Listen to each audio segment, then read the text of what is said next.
At the end of March 2015, Indiana's Governor Mike Pence signed into law the Religious Freedom Restoration Act, which is meant to protect the exercise of religion of corporations, businesses, and organizations.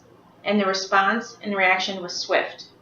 Sports figures, corporate heads, and even Apple's CEO came out either in favor of this law or against this law as it relates to businesses and organizations and people that could be discriminated against. Time magazine asked the question, whose rights are most at risk? Is it the believer whose religious convictions are out of step with political power, or is it the person whose freedoms run afoul of the believer's faith? And anytime these new acts come out, I think that's the question we need to ask. Is it the person who has conviction and doesn't want to cater just because they're told they have to, or is it the person who chooses to act a certain way, and because it doesn't line up with another person's beliefs or convictions, then they are allowed to be discriminated against?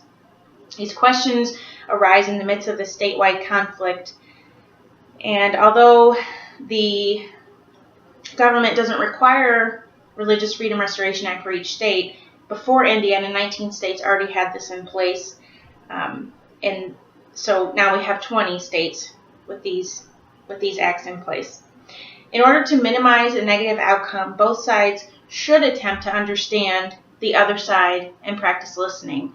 So the businesses that are saying that they don't want to serve someone whose beliefs don't line up with their convictions should try to understand from this person, the other person's side, that they are people too, and that is there a problem with serving them in a business capacity that really has nothing to do with their religious convictions. At the same time, consumers need to know that business owners have the right to believe what they want to believe, and they too can make decisions based on what they believe is best for their business.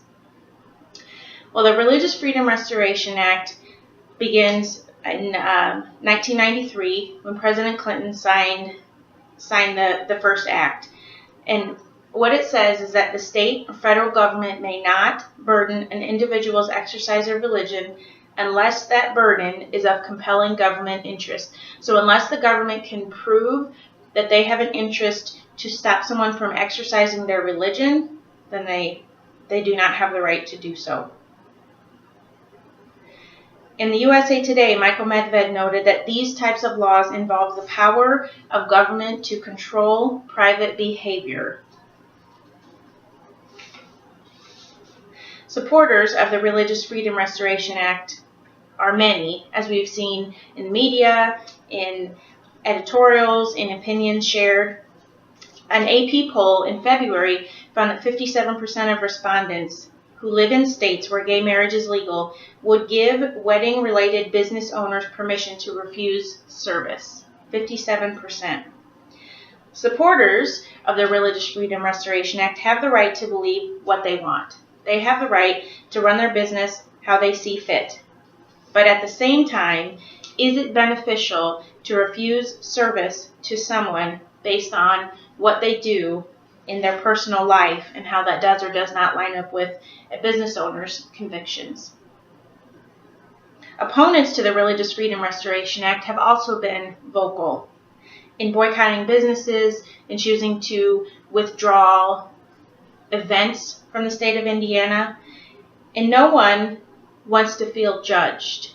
People who oppose this act have felt that if someone makes a decision in their personal life to act a certain way or to live a certain way, that it's not a business owner's right to judge them or decide if they're worthy of that business's resources.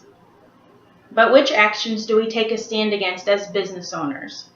How does a business owner decide, based on their moral conviction, that this situation is not okay for them to be involved in as far as providing services, but the situation over here is okay for them to be involved in? Opponents to the Religious Freedom Restoration Act absolutely have the right to believe what they want, but they also need to take into consideration the other side and try to understand where they're coming from and how the other party is being affected. The situation in Indiana begs the question, should we be free to express an opinion or belief only when that opinion or belief pleases the majority or does not cause conflict?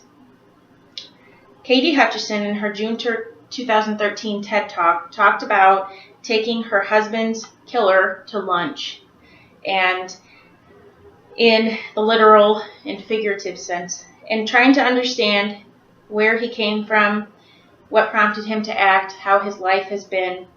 And she talked about pushing aside the desks and making a circle and being united in that way, and trying to understand how the other person is motivated to act the way they do and why they act the way they do in certain situations.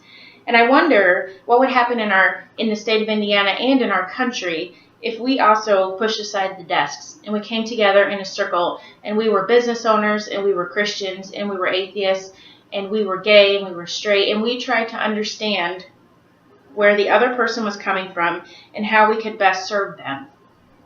What would happen if we as Americans, especially in this issue, decided to push aside the desks?